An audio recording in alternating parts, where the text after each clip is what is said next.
Vous écoutez un message enregistré à l'église CVV Paris. Pour plus d'informations, visitez notre site internet cvvparis.fr. Comme l'a dit Ludo, je vais prêcher sur les émotions. Et quand j'ai dit ça à quelqu'un cette semaine, la personne a dit « Ah ouais, Adrien qui prêche sur les émotions ?» Et ben... donc on verra ce que ça donne. En effet, il y a un peu quand vous prêchez, il y a 3 types un peu de prédication que vous pouvez être amené à faire. Soit on vous donne un passage biblique et bon voilà, il faut étudier ce passage biblique et puis prêcher dessus. Vous pouvez aussi prêcher sur un sujet que vous avez vraiment à cœur. Pas que vous le maîtrisez, mais disons que c'est quelque chose qui est fort dans votre relation avec Dieu, c'est quelque chose auquel vous pensez régulièrement, c'est un de vos thèmes préférés. Typiquement, vous demandez à Nishma de prêcher sur la louange. Voilà, c'est ce genre de prédication. Et après, vous avez les prédications, vous découvrez le sujet et vous en parlez. Ça, c'est moi aujourd'hui. C'est un peu comme si je vivais dans un F3, mais je pensais que c'était qu'un F2, il y avait une salle, je ne connaissais pas son existence. Et pendant toutes ces années, j'ai évolué dans un 2 pièces, alors qu'il y avait une 3e pièce qui était les émotions. Et le Seigneur m'a parlé au mois de février de cette année pour me faire découvrir qu'il existait cette 3e pièce dans cet appartement.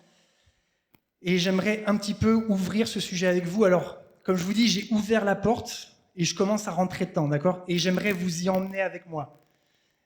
Bon. Donc en février de cette année, j'étais à Bedford, au-dessus de Londres, pour une réunion de responsables. Plusieurs d'entre vous, d'ailleurs, à CVV, étaient là, de notre famille d'église. Et le Seigneur m'a parlé sur un point en particulier. Il m'a dit d'être un weeping warrior. Voilà, avec l'accent en plus américain, il y a des W, des R, etc. Weeping warrior, c'est un guerrier qui pleure. Le Seigneur m'a donné cette parole. Il m'a dit, Adrien, je veux que tu sois un weeping warrior, un guerrier qui pleure. Il me demande d'être une personne davantage connectée à mes émotions.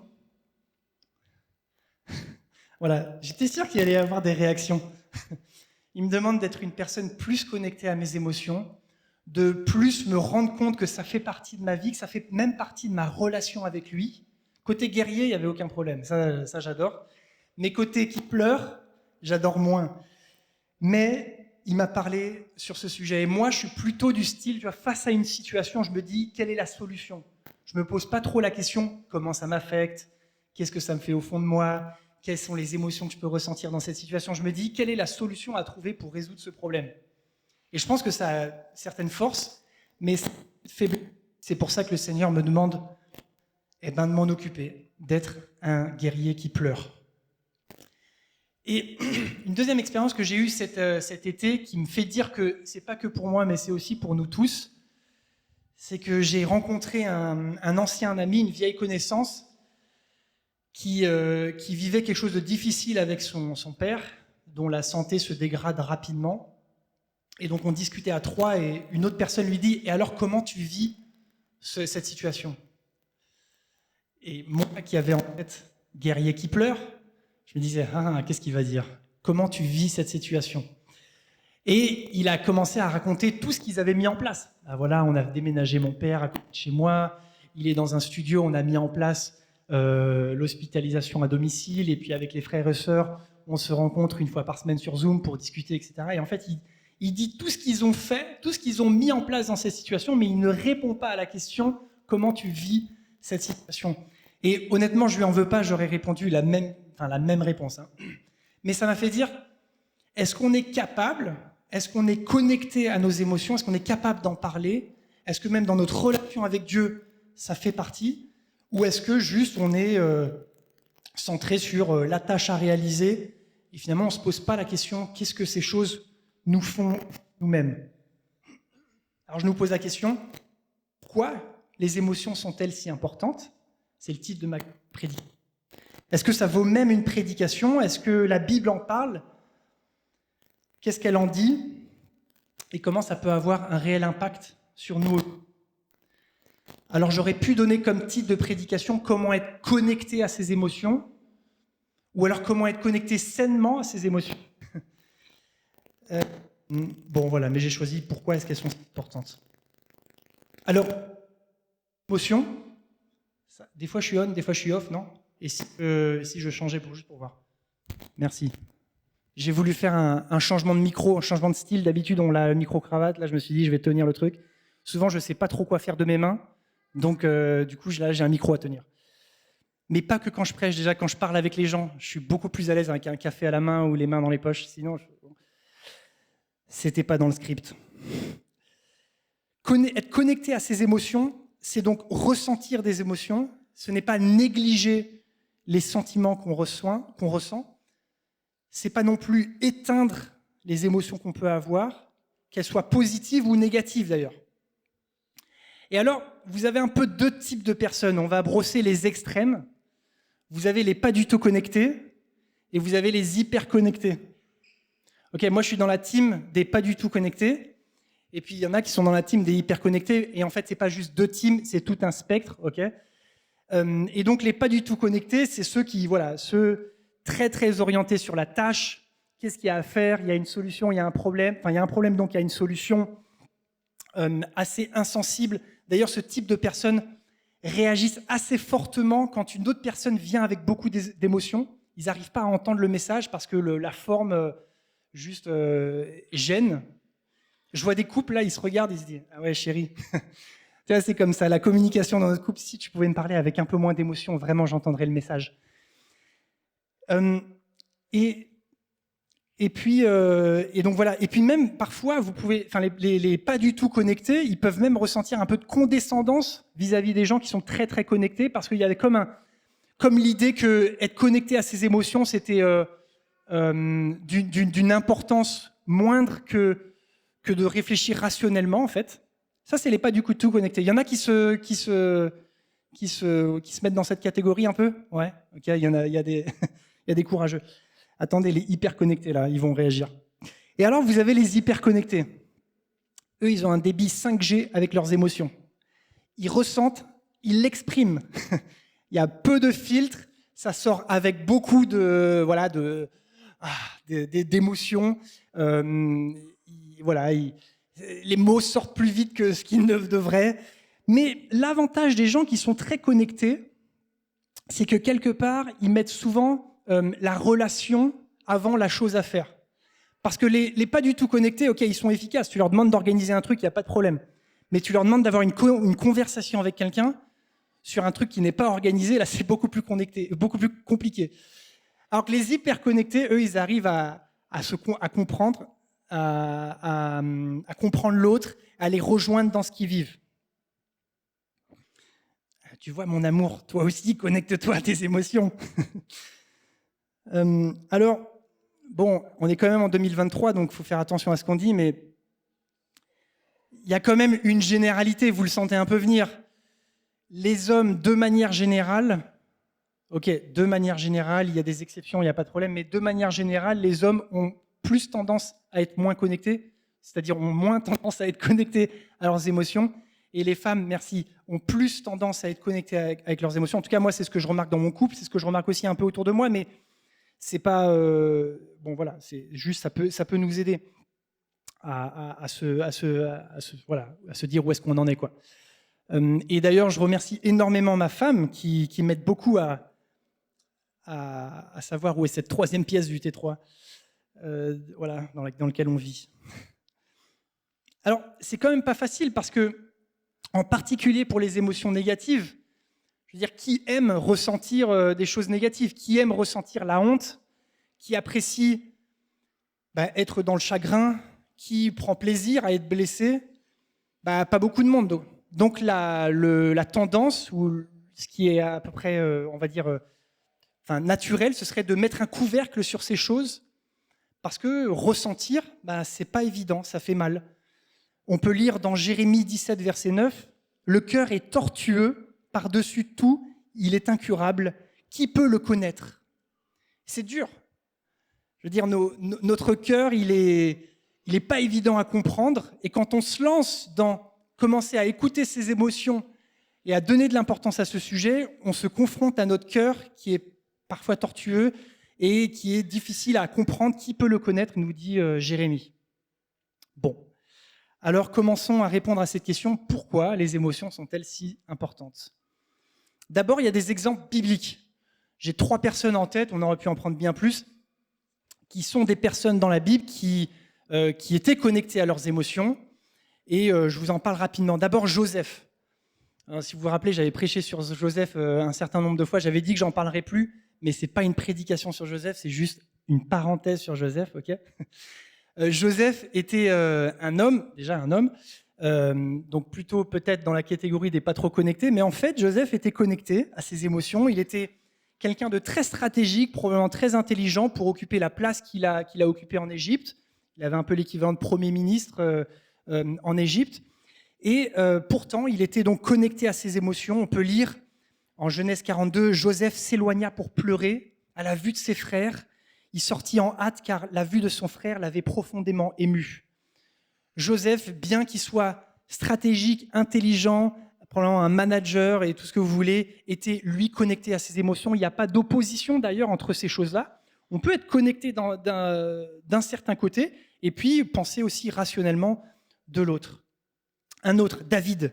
Et David, pour moi, c'est le guerrier qui pleure par excellence. David, c'est... je sais pas, moi, quand je pense un peu à la virilité, je pense un peu à David.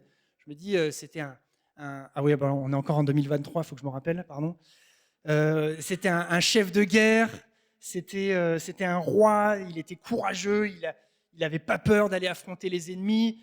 Et pourtant, David était ultra connecté à ses émotions. Il a écrit la moitié des psaumes, environ 75 psaumes, qui sont des cantiques où il déverse son cœur. Il faisait de la harpe à 8 cordes. Non mais imaginez-le, et pas qu'un peu. Il a quand même été sélectionné pour faire de la harpe auprès du roi parce que ça apaisait l'esprit de Saül. Donc il devait être fort à la harpe. C'était pas juste 3 accords, quoi. Moi je joue 3 accords de guitare, mais je pourrais pas jouer devant Emmanuel Macron. Lui, il jouait de la harpe pour le roi et tellement il jouait bien qu'on l'a sélectionné lui. Mais à côté de ça, il était sportif et agile pour éviter les javelots de Saül. Pour ceux qui connaissent l'histoire, vous savez à quoi je fais référence. Les autres pourraient les chercher. Et un troisième qui était connecté à ses émotions, Jésus. Jésus lui-même. Il y a cette histoire tellement touchante de Jésus qui se rend vers Lazare, qui est malade. On lui demande de venir parce qu'il est malade et donc Jésus était connu pour guérir les gens. Il s'y rend, il tarde un peu et en fait Lazare meurt. Et voilà ce qu'on peut lire en Jean 11. Jésus fut profondément indigné et ému. « Où l'avez-vous enterré ?» demanda-t-il.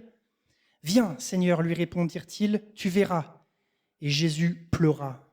Le verset le plus court de la Bible, 2 mots, Jésus pleura, Jean 11, verset 35. Jésus était connecté à ses émotions. Et ce qui est plus remarquable dans cette histoire, c'est qu'il est connecté à ses émotions, mais Jésus connaissait l'issue de l'histoire. Jésus, il se rendait chez Lazare pour le ressusciter. Il savait qu'il allait faire ce miracle. J'imagine, c'est Dieu quand même. Il savait qu'il allait faire ce miracle. Et donc, il savait que Lazare allait ressusciter. Mais il s'est laissé vivre une émotion négative à ce moment-là, alors même qu'il connaissait l'issue qui était positive.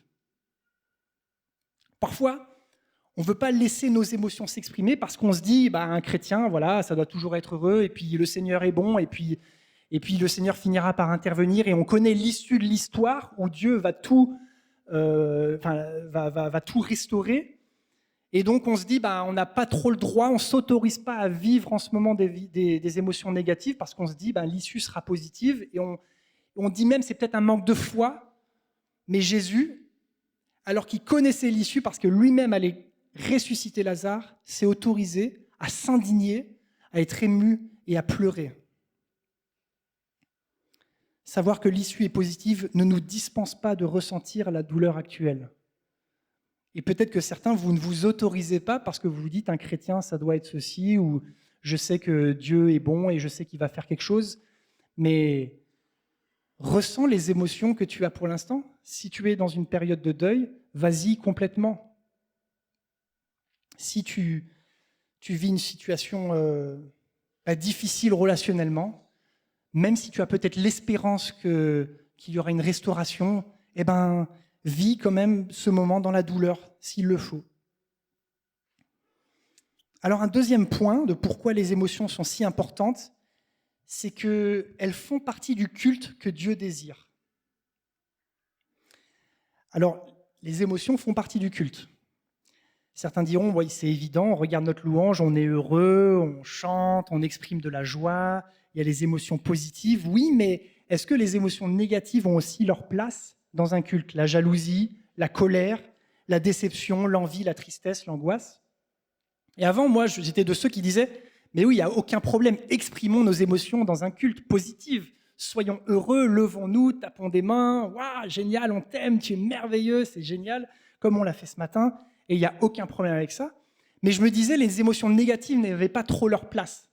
Alors ce que je faisais, c'est que, parce que j'avais quand même des émotions négatives, même si j'étais plutôt de la team des pas connectés, j'en avais quand même, des fois ça ressurgit, malgré nous. Et donc je me disais, je les enlève, je les dépose. Un peu comme quand tu vas à la piscine, tu passes au vestiaire, tu te déshabilles, tu te mets en maillot de bain et tu es prêt à sauter dans le grand bain. Moi je voyais le culte comme ça. Tu viens, tu as peut-être un champ, c'est le vestiaire, c'est là où tu te déshabilles.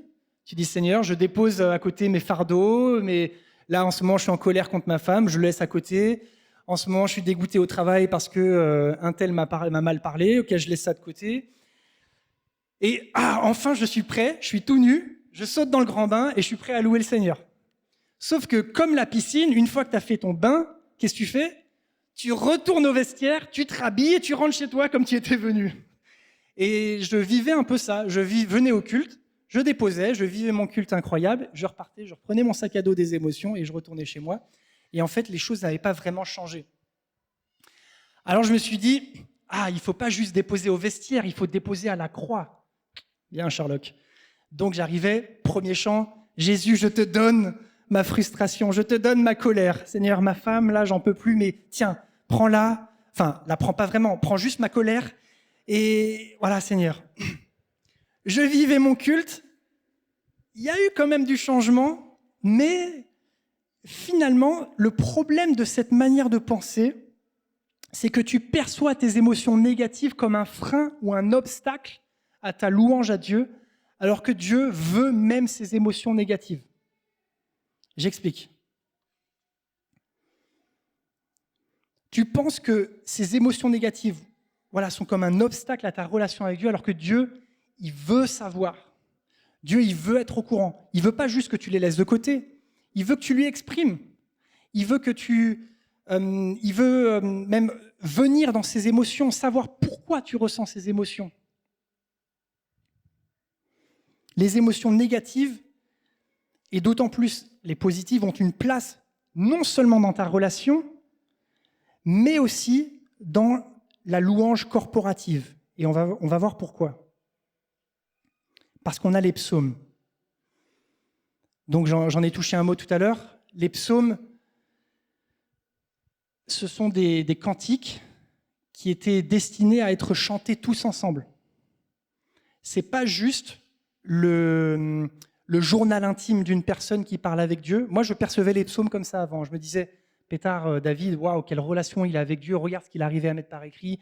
Il arrive à exprimer ses émotions et le Seigneur vient, il visite ses émotions et c'est incroyable. Et oui, je pense qu'il y a de ça. Ces psaumes parlent de la qualité de la relation que David avait avec Dieu, mais les psaumes étaient destinés à être chantés tous ensemble.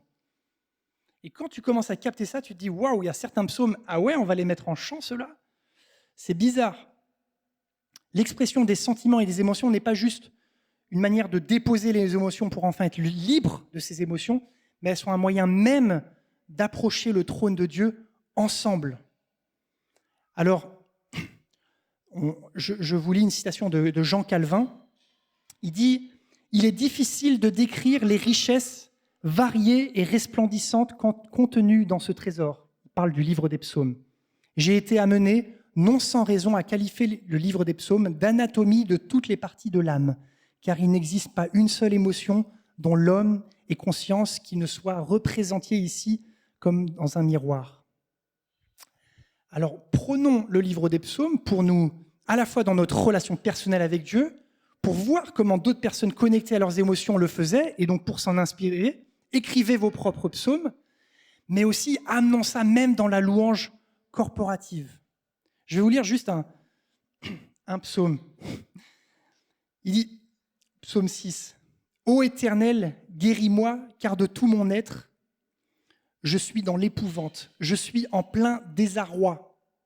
À force de gémir, je suis épuisé. » etc. J'en lirai un peu plus tout à l'heure.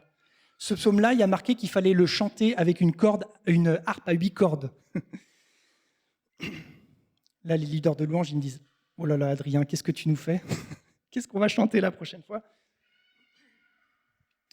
Mais il faut qu'on vienne honnêtement face à Dieu, et même ensemble. Ça ne sert à rien d'afficher le visage du bon chrétien du dimanche. Et c'est mon troisième point, c'est que, en fait, les émotions sont importantes parce que si on a pris l'habitude de les mettre de côté, en fait, on prend l'habitude de vivre un double jeu, une espèce de double vie, où on arrive et relationnellement, ouais, ça va, on vient le dimanche, ouais, ça va, il n'y a aucun problème. Et en fait, au fond de nous, c'est la tempête. Et de ne pas prendre l'habitude à non seulement être honnête soi-même avec nos émotions, honnête avec le Seigneur, on y arrivera encore moins à le faire avec les autres.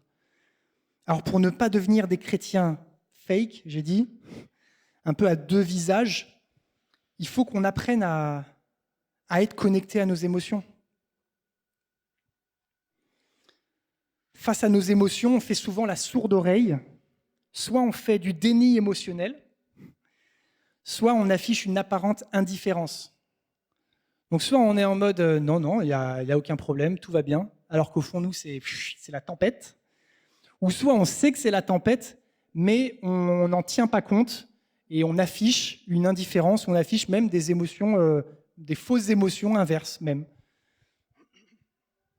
Jean Calvin, il disait encore à propos des psalmistes, donc ceux qui ont écrit les psaumes, les psalmistes exposent leurs pensées et leurs émotions les plus intimes, appellent ou plutôt attirent chacun de nous à s'examiner minutieusement soi-même, afin qu'aucune de ces infirmités auxquelles nous sommes soumis, aucun des nombreux vices qui prolifèrent en nous ne demeure caché.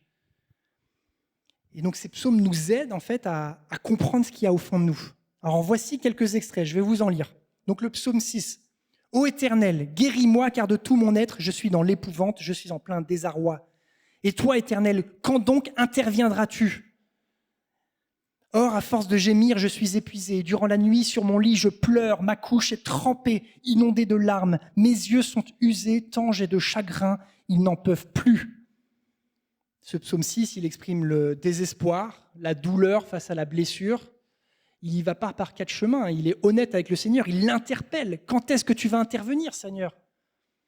J'ai eu une prière un peu comme ça pour CVV Sud-Est. « Seigneur, quand est-ce que tu vas faire quelque chose ? Oh ! Depuis combien de temps on cherche une salle ? Qu'est-ce qui se passe, Seigneur ? Est-ce que tu nous as oubliés ?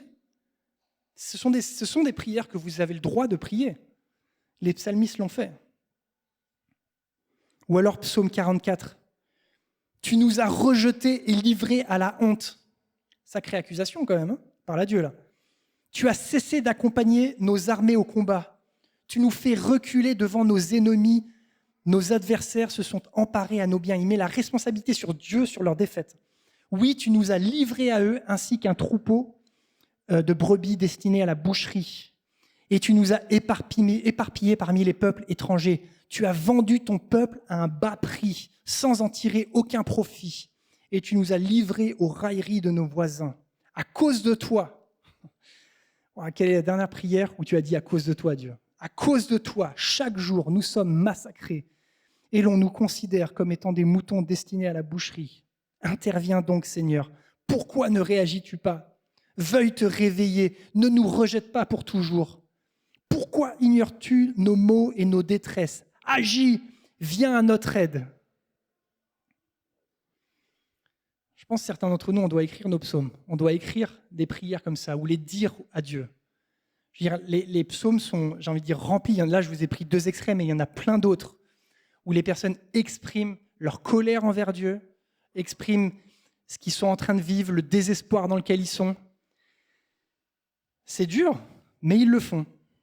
Et dans certains, on peut voir comment, au début du psaume, les émotions sont vraiment dans tous les sens, et on voit comment, au fur et à mesure du psaume, ça évolue, et on peut imaginer comment Dieu est venu à visiter cette personne et à changer les choses. Mais dans d'autres, ça s'arrête là, et on ne sait pas la suite, parce que ça peut prendre du temps, Parce que je ne veux pas non plus vous vendre un truc du style, dès que vous vous mettrez à exprimer vos émotions avec le Seigneur, vous inquiétez pas, ça ira bien après.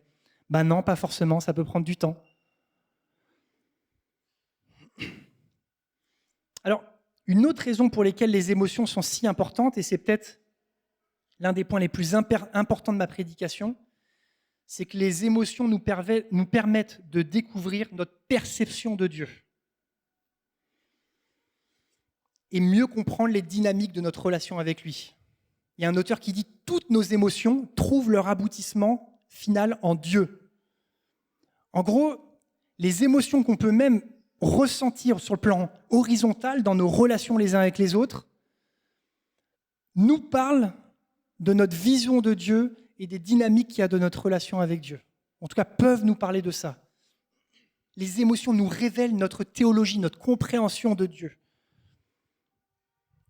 Et donc, il y a un enjeu non seulement relationnel dans nos émotions avec les gens, mais il y a un enjeu aussi avec Dieu d'avoir eu ces émotions. Alors, je m'explique. Là, vous dites, wow, qu'est-ce qu'il nous dit là ? En psaume 73, Asaph, au début, je pensais que c'était un recueil de chants. J'ai grandi dans une famille chrétienne, donc vous savez que vous avez les J'aime l'Éternel. Voilà, il y a Johan, il y a Joël qui rigole. Vous avez les J'aime l'Éternel, les quoi ? Vous avez les ailes de la foi, à toi la gloire. Et après, vous aviez Asaph. Et Asaph, pour moi, c'était un recueil de chants. Et après, j'ai découvert que c'était le prénom de quelqu'un. Et plus que ça, le prénom de quelqu'un qui a écrit des psaumes dans la Bible. Donc Asaph, qui porte un nom de recueil de chants, incroyable, écrit le psaume 73. Voilà ce qu'il dit.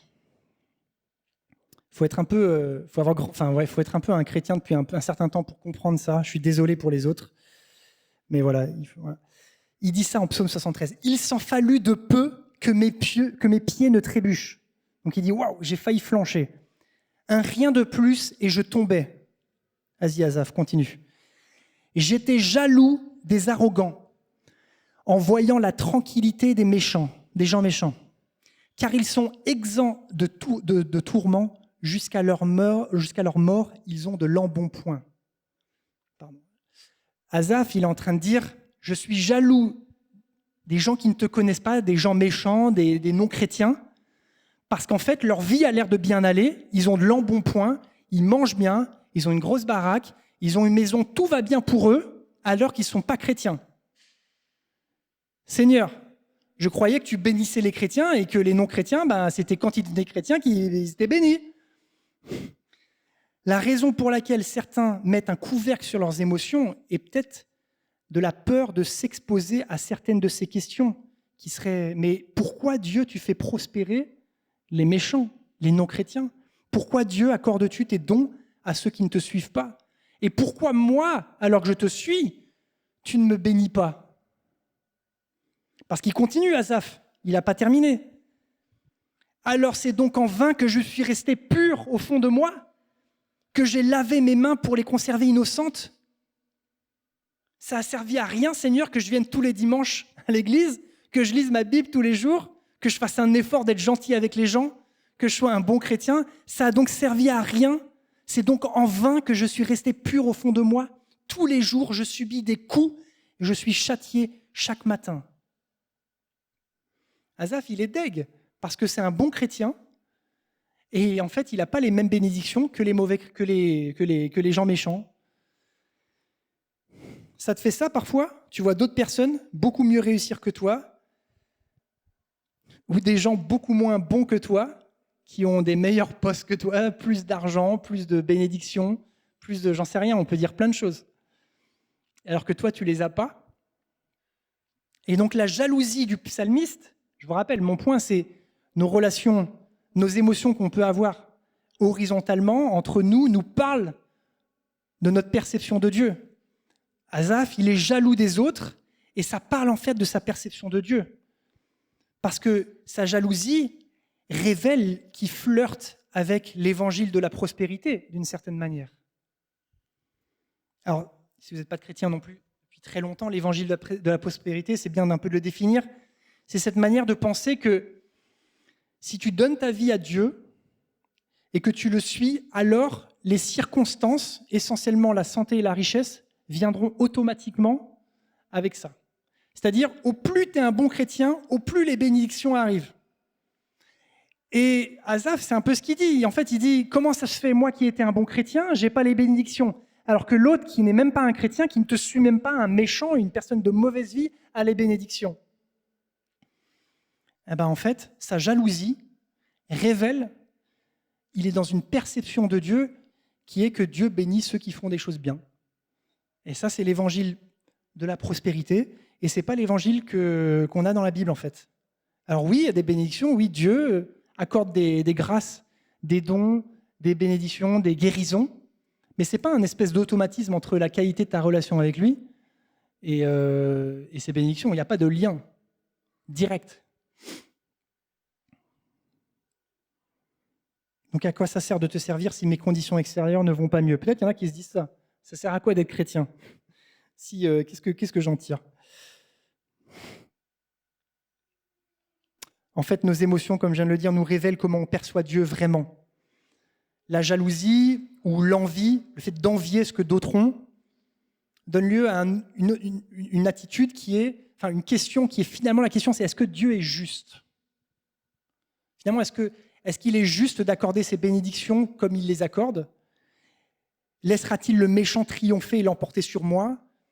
Et puisque Dieu néglige de subvenir à mes besoins, alors moi, je me sens légitime d'y pourvoir par moi-même. Ça, du coup, c'est la suite. J'ai de la colère envers Dieu, j'ai de la jalousie parce que les autres ont des choses que moi, j'ai pas, par exemple. Ça peut être d'autres choses. Mais donc, puisque Dieu ne fait pas ça pour moi, alors ça me donne de la légitimité pour le faire par moi-même. Et puis là, le chemin, après, il est tortueux. Et donc, c'est comme si on devait compenser la passivité de Dieu. On se donne le droit d'agir, par colère même des fois, parce que Dieu n'est pas en train de faire ce qu'il est censé faire, entre guillemets, agir en ma faveur. Alors, on pourrait prendre plusieurs des émotions comme ça qu'on ressent dans notre vie et essayer de décrypter qu'est-ce que ça veut dire, en quoi ça nous parle sur notre relation avec Dieu. On ne va pas beaucoup plus le faire aujourd'hui, mais comme j'ai dit, j'ouvre la porte aujourd'hui. À vous aussi de rentrer dedans. Alors, je regarde juste, on en est à combien de temps? Ok. Peut-être un dernier point sur des émotions positives. Il y a une merveilleuse parabole très, très rapide que Jésus donne. Jésus il dit « Le royaume des cieux est encore semblable à un trésor caché dans un champ. L'homme qui l'a trouvé le cache et il va vendre tout ce qu'il a et achète ce champ. » Est-ce qu'il y en a qui ont vu que j'ai omis juste 3 mots? Je vous la refais. Le royaume des cieux est encore semblable à un trésor caché dans un champ. L'homme qui l'a trouvé le cache et il va vendre tout ce qu'il a et achète ce champ. Est-ce qu'il y en a qui savent quels sont les mots que j'ai oubliés dans ce verset? Et dans sa joie, il va vendre tout ce qu'il a et achète ce champ. Le royaume des cieux est comme un trésor caché dans un champ. Un homme le trouve, le cache, et dans sa joie, il va vendre tout ce qu'il a et achète le champ. Trop de chrétiens, on avance par devoir, par engagement. Parfois même, on valorise les gens qui expriment assez peu d'émotions, positives ou négatives, parce qu'on se dit oui, c'est un signe d'assurance. On va même dans certains chrétiens même, ils vont même dire non, mais les émotions, c'est un peu dangereux, ça va, ça vient, on ne peut pas trop s'appuyer dessus. Et donc, on va avoir des choses très plates. Et finalement, notre amour pour le Seigneur, c'est juste un amour type engagement, quoi. Oui, Seigneur, je te suivrai toute ma vie, je suis fidèle à ta parole. Et il n'y a aucune joie. Il n'y a aucun bonheur dans cette vie. Dans sa joie, il va tout vendre et achète ce champ. Bon, alors, je conclus. Pourquoi les émotions sont-elles si importantes? 1. Parce que la Bible nous montre plein d'exemples de personnes qui étaient connectées à leurs émotions. Joseph, David, Jésus. Et pour Jésus, vraiment ce point de... C'est pas parce qu'on sait qu'en fin de compte ça va aller bien qu'on ne peut pas aujourd'hui ressentir la douleur. 2e point, parce que les émotions font partie du culte que Dieu désire. Les psaumes destinés à être chantés de manière corporative étaient remplis de ces émotions, y compris ces émotions négatives. Et donc, nous sommes appelés à le faire. Et donc, peut-être je nous challenge dans notre louange. À quel moment est-ce qu'il y a de la place pour ça? À quel moment est-ce qu'on crie vers lui, on lui dit « Oh, mais Seigneur, où est-ce que tu es? Ça fait tant de temps que je prie pour ça, je ne vois toujours pas, mais oh !» Comme on peut le lire dans ces psaumes. Troisième point, pour ne pas être des chrétiens fake, des chrétiens où en fait on dit que tout va bien et au fond de nous, ça ne va pas. Il faut qu'on soit connecté à nos émotions, ne pas être dans le déni émotionnel. Et enfin, parce que les émotions nous révèlent des aspects de notre relation avec Dieu. Il faut aller faire un peu de chirurgie de nos émotions pour nous révéler un peu comment on perçoit Dieu. Alors, je vous garantis, ce n'est pas facile. Hein. Moi, quand j'ai commencé à ressentir des trucs et me dire « Ok, Adrien, là, qu'est-ce que tu es en train de ressentir ?» Juste les mots. Tout à l'heure, je ne sais pas si vous avez vu, quand j'ai lu les émotions négatives, j'ai dû les lire. Je n'arrive pas à les sortir comme ça. C'est même pas du vocabulaire que je me dis, enfin, qui est habituel dans ma bouche. C'est pas évident. Mais il faut commencer à le faire. Faire de la chirurgie de nos émotions, comme je viens de le dire. Et peut-être que vous avez besoin d'aide pour le faire. Donc faites-le avec quelqu'un, demandez de l'aide, et puis voilà. Alors pour cette rentrée CVV, soyons une église connectée à nos émotions, capable d'en parler les uns avec les autres, capable aussi de les apporter dans notre louange. Parlons avec Dieu, écoutons-le, pour qu'il nous révèle à travers nos émotions les dynamiques de notre relation avec lui. Je vous remercie, soyez bénis.